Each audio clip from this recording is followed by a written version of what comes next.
Psalm 24. We've been looking at the presence of God and desiring His presence and the need for us to enter.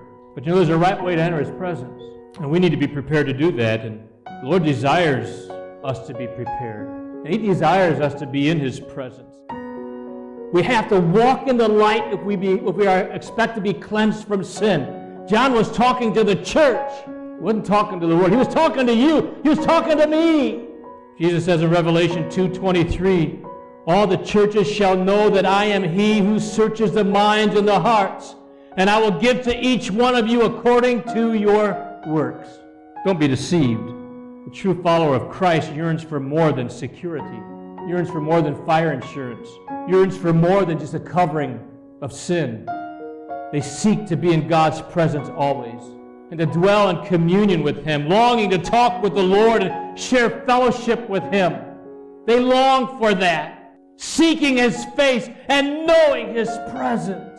That is my desire for you, more than you'll ever know, that you be permeated, that He would permeate your body with His presence, that you would love His presence and know His presence. We have to truly trust the Lord in every area of our life. The Lord searches us. He already does it, so you may as well give Him full reign to do it and make you feel better. He's searching your heart, so trust Him.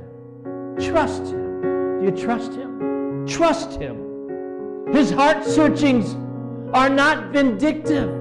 They are redemptive. He searches us to bring us closer to Him. His purpose is not to catch us in some sin or condemn us. His purpose is to prepare us to come into His presence as clean, pure vessels. That's what He longs for. A lot of us don't experience what we need to around an altar because we're all plugged up. He can't flow through us. Seeking the Lord with all of our hearts and knowing the need for it to be mandatory. It should lead every sensitive person to cry out with the words of Proverbs 29, who can say, I have made my heart clean, I'm pure from my sin. And with the disciples, they said, who then can be saved? Jesus' answer comes back, just like it did for the disciples in Matthew 19:26. With men it's impossible, but with God, all things are possible. I don't know where you're at in life. I don't know where you're at right now. Maybe the only thing you see is impossibilities. I'll tell you, God's here today to draw that impossibility right out of your way and take you through. God creates a purity within us so we can pursue purity. By His grace, we have to seek that gift by praying with David, create in me a clean heart, O God. Create in me a clean heart. Examine my heart. The response of our hearts to God's act of creation, God's act of sacrifice in His Son, is a single-minded faith in Jesus Christ.